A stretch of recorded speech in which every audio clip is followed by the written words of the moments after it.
Okay, good morning, Aditya, and welcome. Thanks for doing this podcast with me. I'm very excited to do this with you.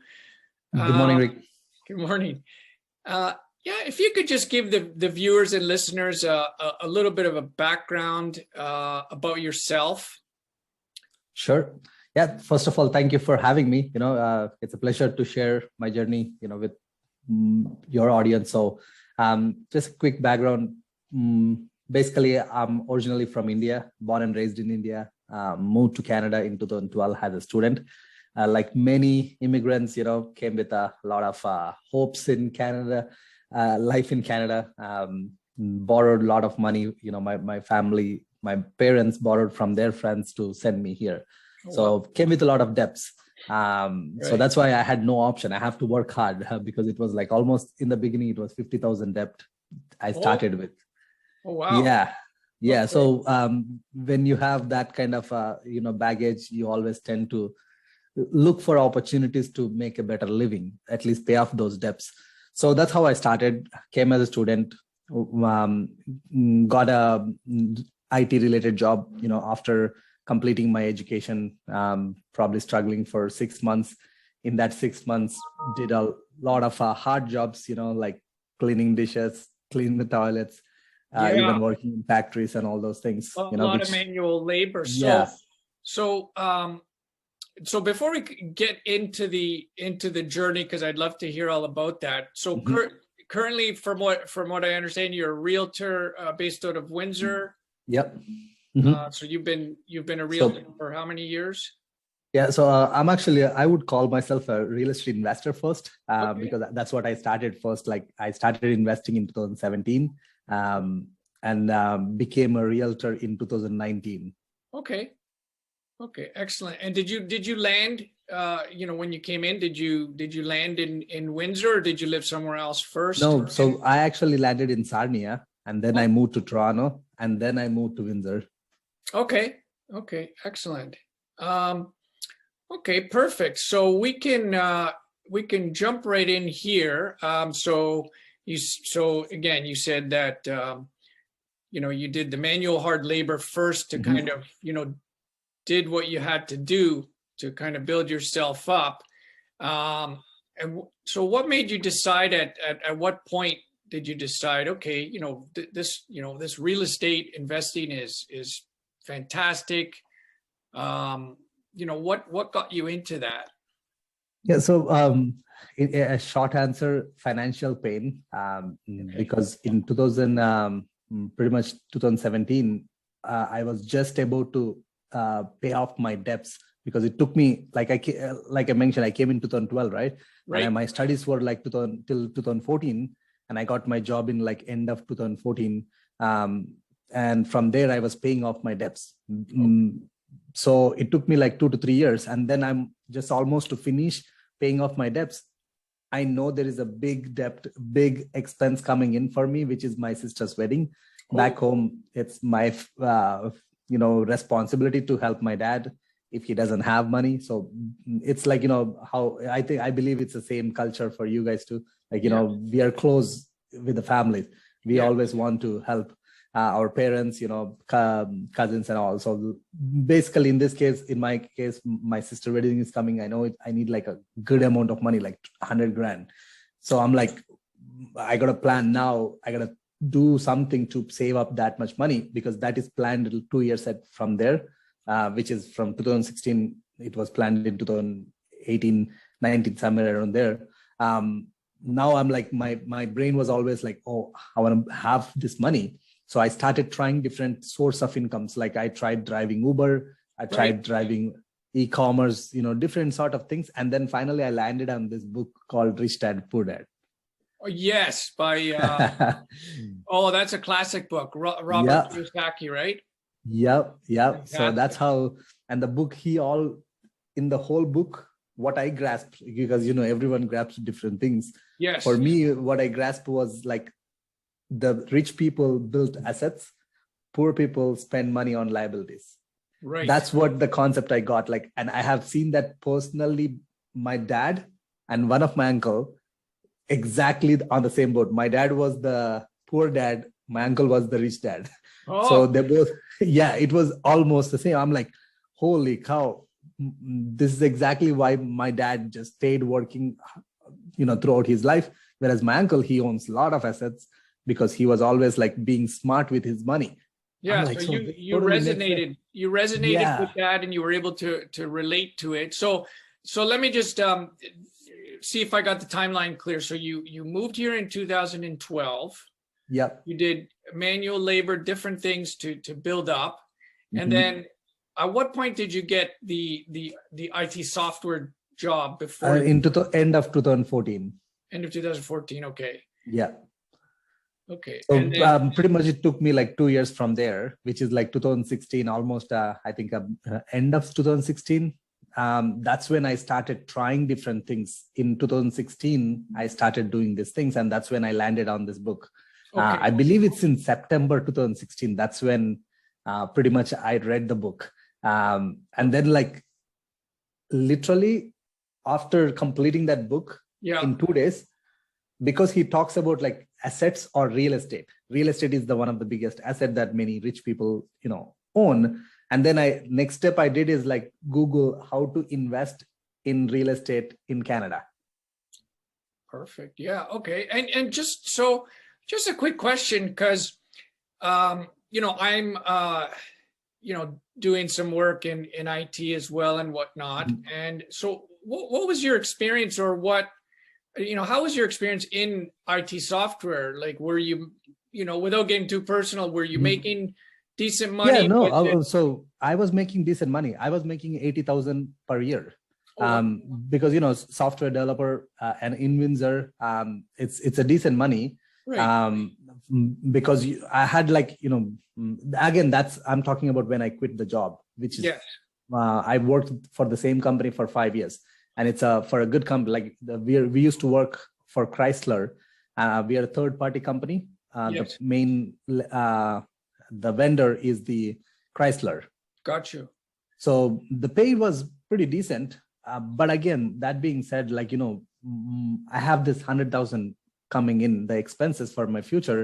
And also like, I want to, travel. I want to have my parents here. I want to spend more time with them. To do all these things, I need more money, because 4,000, like 80,000 salary after taxes, I used to get paid 4,400, somewhere around there. right, And from that 4,400, my rent, my car, pretty much I'm left with $2,000. So in order for me to save 100,000, it takes me 5 years. right, If I'm like very conservative, if I'm saving up every penny. So you need to do something do something more to get you, to the next level. Exactly. But I guess it is important to note, to actually qualify for mortgages and to be able to build. I'm Yes. assuming that job Helped a lot. Helped a lot. qualify to leverage Yeah. things, right? Yeah. So going back to where we stopped 2016, right? Like end Right. of 2016, that's when I figured out this real estate, and I learned like I can buy a property for literally almost close to no money down, which is 5% down, because Yes. I'm a first-time home buyer. I'm like, Right. wow. I didn't know that until I read that book, right? Because I don't have any family here. No friends owned real estate at that time, because we are still new to Canada. Most Yes. of my friends are also from the same background. So when I read this book, this guy saying like you can literally get for 5% down. And at that time in Windsor, the prices were like, my first house is 100,000. Whoa. So all I need was $5,000. Wow. Yeah, that's incredible. Yeah, of course it's a gut job. Like it's a completely in a not in a good condition, and it's like 120 years old property. Yeah. A duplex. But again, nonetheless, I didn't need that much money to start it, because I have my job, and the job allowed me to qualify. So yeah. Well, that's fantastic. And you know what? There's a lot of people who thrive on that strategy of, fixer uppers, because you got it for a good deal. You probably put in some money to renovate and get it to a certain point, and you basically had some forced appreciation. Yep. By And I sold that property like before my sister's wedding. I made a profit of 70 to 80,000. In how long of a time frame? Like one year, 4 months, something. Well, that's a very good return. Yeah. So like, yeah, that's the thing, right? Like going back, like if I would have just focused on my job, I would not have made this much money. Pretty much it was like close to what I wanted. right. Now, exactly. And it must feel nice again to not have to, always trade your time for money and actually to watch your wealth grow, while you sleep. Yeah. So that's fantastic. So, going over the time again, I saw your profile, your website. You've got a great YouTube channel that you're sharing this wonderful information. And you're like 20,000 plus subscribers strong and growing. How did you? So again, I noticed the word, millionaire. So you're not shy about your no again I shared that all that details on my channel, right? Like again, one of the thing I believe in is share and care, because the more I started to share my journey, the more I started to share my pain, the more actually personally I grew. So I believe in that. So don't hesitate to ask any questions. Okay. Well, so let me just be direct. How did you? So you just explained how you got this property going from 100,000 and you sold it for a couple 100,000. You made your 72,000. Now, so how does the journey continue to then translate into becoming a millionaire? So good question. That's what I want to continue to share. So yes, this is like I got my first property in 2017 March 1st. So that's when I got my first property. Literally I paid like whatever I had, and I got that property because that's all I had, like 7,000. With my closing, I believe all in I paid like $8,000, which was pretty much, now I'm wiped out. So for next 6 months I focused on this property because don't forget, this is like a first property in my entire life, and no one in my circle, like my friend circle, my family, is here to understand. So I didn't know what's drywall. I didn't know anything. But one good thing I knew is I'm reading these books and I'm networking with local investors. So thanks to one of my mentor, good friend, and my realtor, she actually started a networking group, and she and her boyfriend already owned like 5-6 properties. So literally they were helping me for every step. So I was like, hey, and her boyfriend is the one who got me the mortgage. With their mentorship, with their help. So what I did is like, okay, how can I, because they owned 6-7 properties, right? So I asked her, just like you said, direct question to her, hey, how can I get to this, like you? And she said like, okay, let's focus on the first property first. So we stabilized it after 6 months. Then I said, okay, in this stabilization period, I was saving up money and I was borrowing money from one of my good friend. So she said like, you need at least another 40,000 if you want to buy another property. So in this 6 months, I was like, I saved up some of my money because now I'm living for free. I was living in one unit. And after like 3 months, I rented out the other unit. I'm making positive cash flow. So now my living cost gone down by $1,000. So I have savings went up by $3,000. So I'm like 3,000 every month. And plus my wife started job at that time. That's another $1,000 for 4,000 every month. And I borrowed like 20 or 30,000 from my friend. So I bought another duplex after 6 months. Oh, wow. So and now are you still doing your software job at this time? Yes. Okay. I haven't quit my job until 2019. Okay.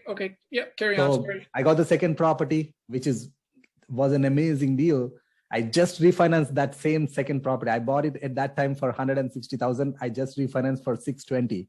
Oh man, that's nice. So just to give one example, right? Just that one property. Yeah. So second property in, and I took me like 1 or 2 months to rent it out and positive cash flow. Now I became even more smarter. I lived in the first house. It was a duplex. I lived in 1 bedroom. Right. So now I moved out from that. I rented that 1 bedroom and I moved into the duplex. This duplex, the second one, it's a 3 bedroom and 3 bedroom. Okay. So me and my wife occupied 1 bedroom and we rented out the main floor. We rented out the other 2 bedrooms as well.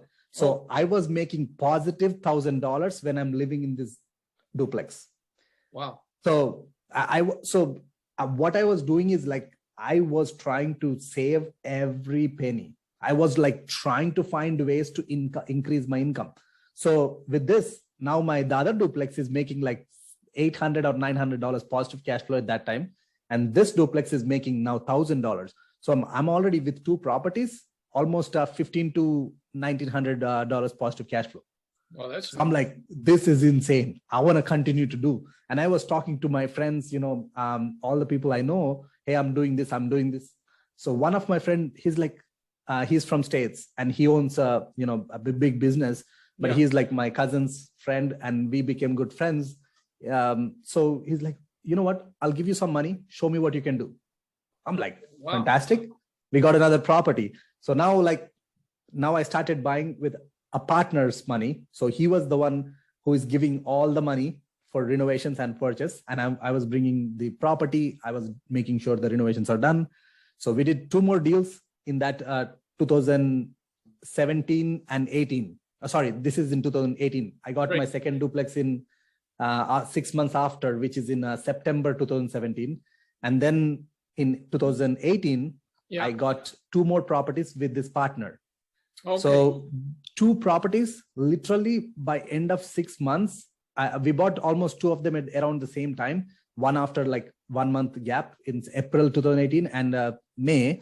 So that whole year, that concept that a lot of people talk about, OTM, other people's money. Yes. You're using that concept to also help them and also help you at the same time grow. Exactly. That's because fantastic. We are doing a BRRRR strategy, which is like buying this property and renovating it and renting them out, refinancing and take the money out. So I successfully did for these 2 projects.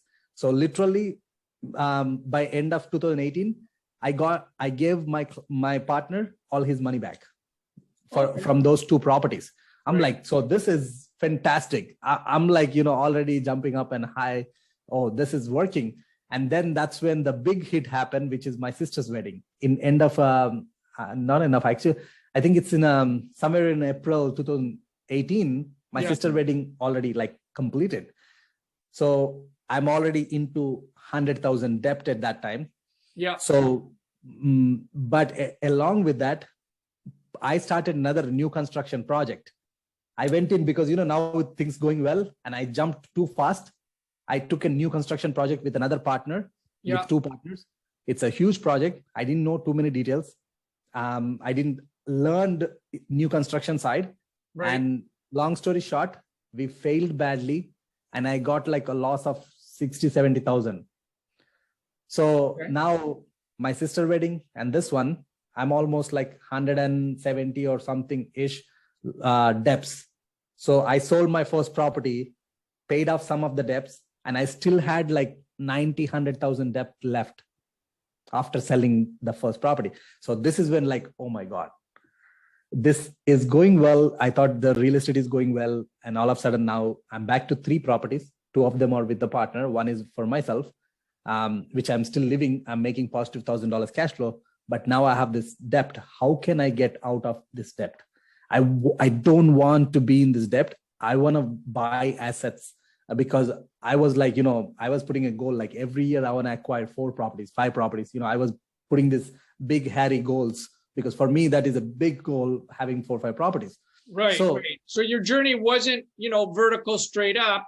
No. As with many people, whether it be real estate business, sometimes you go up, then there's like some type of setback or failure. And then you could either, give up or you can get back on the horse and continue. Exactly. Yeah. And, when this happened, right? Like now I'm almost dip into 100, not the property mortgages. This is the bad debt I have to pay. I borrowed from my friends and line of credits, unsecured line of credit borrowing. Because at that time, the prices were not going as high, crazy right now. They were like slow increase. So I could not take my money out from my personal properties. Right. So now I have to find a way. That's when like, I'm like, maybe I better get my license because by then I purchased 4 properties and sold 1, all with my realtor. And he's just making one realtor. he's making the commission, and you thought, Yes. so that's where your brain clicked, and you thought, hey, Yeah. why don't So I do it myself? yeah, and my partner, she's very good. Like, she's a mentor for me in everything. So I sit down with her to discuss the situation. You know what? This is so much debt. How much do you make in commissions? And I was doing the calculations, right? 2% on this transaction, 2%, 2.5%. Even if it's 100,000 property, 200,000 property. By then, like when I was thinking, it was mostly, and everything is going over 200. So 200, 2.5 commission, which is $5,000, which is Right. almost my salary. So I'm like, myself just alone purchased 4 properties in 2 years. Yes. So what if I have like couple of buyers like that, couple of clients like that? Yes. So if I can sell 12 properties, I'm making my salary. What if I can sell 24 properties? I can, double my salary. Then like, oh, this makes sense. I want to do this. So you in and you got your, and again, along with that, I was also, I was very much debating, right? Like, oh, this is total new thing for me. I don't know anyone. Whom do I know? How much people, how many family friends I know? How many people own properties here? Those big questions, concerns happening in my brain because. So there was some doubts, right? Oh, huge, not just some, because imagine like I'm still new in the country, right? Like it's only 5 years at that time. I'm still working and I have this huge debt. I have to pay that debt. And my wife's salary is like around $1,500. So she's not making that much. So we can only like live off of pay the interest if I quit my job. So that's a big risk. Yeah. But I'm like, what the worst could happen? And I read a lot. That's one big advantage that I had. So the more I read like personal development books and real estate books and different books, one thing I understood is the software programming was not for me. I was not into it. Right. And I was not like, completely it wasn't your passion, but yet it sounds like with the real estate that really excited you and motivated you. Exactly. So both the things are like everything, all the signs are aligning towards telling me that this is something you can do better. Yes. Whereas software, I was just doing for living. Right. I was not an expert. Of course, there are people who are in software who makes a ton of money, who are smart and good, right? Like, they're into it. For me, I was not into it. I just forced myself to stay there because I need money to live. Yeah, you need to put food on the table. Yeah. So this is around like December, I think November 2018, something around that time period. This whole things are going in my head with the debts, with the pain of don't want to continue the job anymore. I want to make, get out of the debt. I want to buy more real estate, all these subconscious thoughts. One thing I found, like a video from a good friend, became a friend after. But at that time, a guy from London, his name is Jeff Weibo. You can search his YouTube channel. He's also pretty active YouTuber and real estate investor and realtor. And this guy, he made a video saying, hey, how I made 100,000 in my first year as a new realtor. Okay. And that clicked, like, oh, this guy. And he shared like he didn't do anything but educating on real estate investing through his YouTube channel and being active and helping the investors. I'm so like, he got a lot of leads through there. Yeah, exactly. And that literally went my bulb up. Oh, this something I can do, because I was already investing. I know investing. I can share my journey and I love talking. So you can tell by now, I love talking. I love sharing. So it's great. That's when I started my YouTube channel. That's when I registered for real estate exam. This is in 2018 end. So I was doing my content while I'm taking my exams. I was doing 1 video a month, 2 videos a month, very slow. I had no clue. By 2019, end of January 31st, I got my license. And on the same day, I gave my resignation. Oh, wow. Okay. So I was going to ask that. I was very curious about that, because some people, what they do, that I heard is, they get real estate, they do it part-time while they still maintain their job. but pros and cons to that, right? Because if you do something part-time like that, then you don't fully get into it, and then it's harder to make that succeed. So sometimes it's a leap of faith. Yep. So you actually did it that way. You went straight, full time and just going for it. Yeah, because for me, I'm not a crazy multitasker. I cannot, and I already knew, like, and also I leveraged. I try my best to leverage my job. So even before I quit my job in January, I bought my primary home, the one I'm living here, with 5% down, which is, so I leveraged already. I had like 5 mortgages on my name. So I know probably now at this point, because I already did some JVs, I thought all my worst case scenarios, right? What the worst could happen. I could buy maybe 1 or 2 more flips. I could, if I do like a, 12 to 15 sales, I will be alive. So that means, why do I spend my energy in the area where I don't have, reason to stay? Yeah. If the worst thing, if nothing works, I'll go back after 1 year. Yeah. Good mindset. So that's great. So I thank God, I helped my sister, because if that debt was not there, thank God I lost my project there. Because if those two didn't happen, I would not have took this drastic decision to quit my job and get into real estate full time. So it was a blessing in disguise, and that actually, empowered you even further. Yep. So now fast forward to tell you how I became a realtor. Yes. I know, sorry, I took a little longer to give on there, but now this is like end of 2019. I sold 55 properties and I made like 300,000, zero debts now, literally in the first year. So you took off, you took it and ran, you took the bull by the horns. That's very impressive. Yeah. And end of 2022, that's when I became a millionaire, because by then I was already continued to buying. I bought 2 more pre-constructions because now I have money coming in. And I made over $500,000 in my 2020 through the sales. So I was focusing my active energy on the sales, and I was continue to invest. The money that I'm making as I'm getting, like I bought a pre-construction 2 years ago in Paris, and I bought like, a couple more duplexes and a multifamily in end of 2020. Paris, Ontario, not Paris, France, right? Paris, Ontario. Yes, okay. yes. So basically, by end of 2020, that's when I realized my equity is more than $1 million, like along with the stocks and equity, everything. So you're officially now it's over a millionaire at that point. Yeah. Now it's over 3 million. Wow. Yeah. So you kicked butt on the real estate, which gave you much more income than what the software job was doing. Correct. And you weren't just, content with that income. You actually took it to the next level. You just continued what you love doing, continued investing.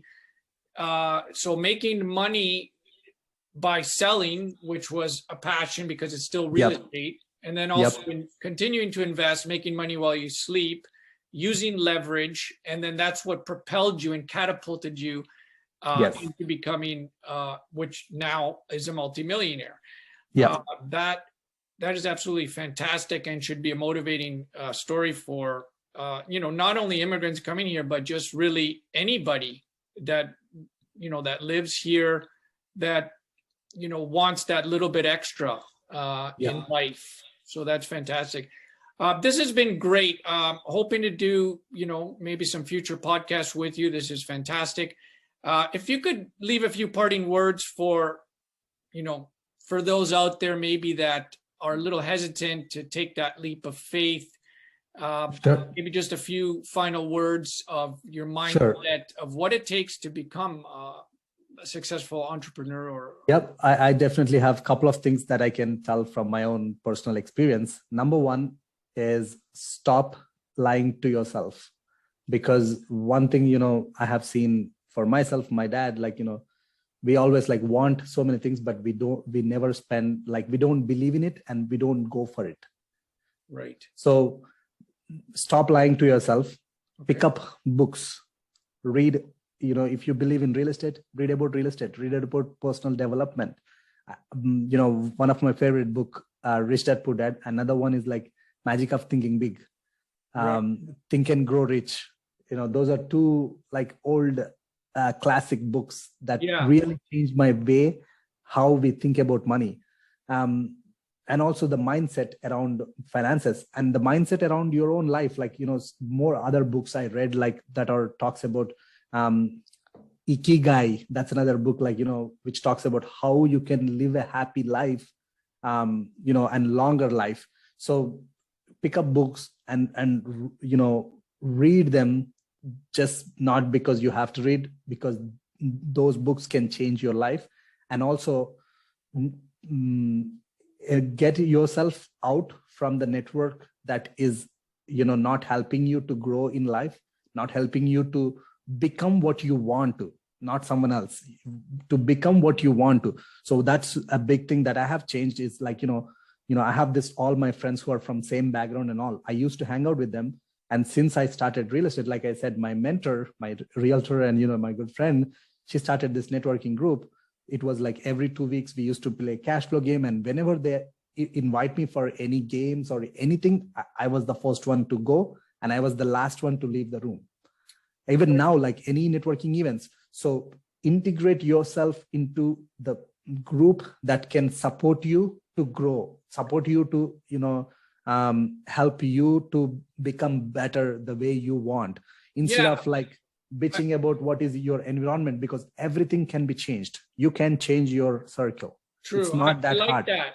I did hear something about that said that, that we are a function of the 5, closest people that we hang out with. So I guess what you're saying, if I could paraphrase, if you're hanging out perhaps with like people that are always like down and complaining and not doing anything, that's what you become. Positive. Yeah.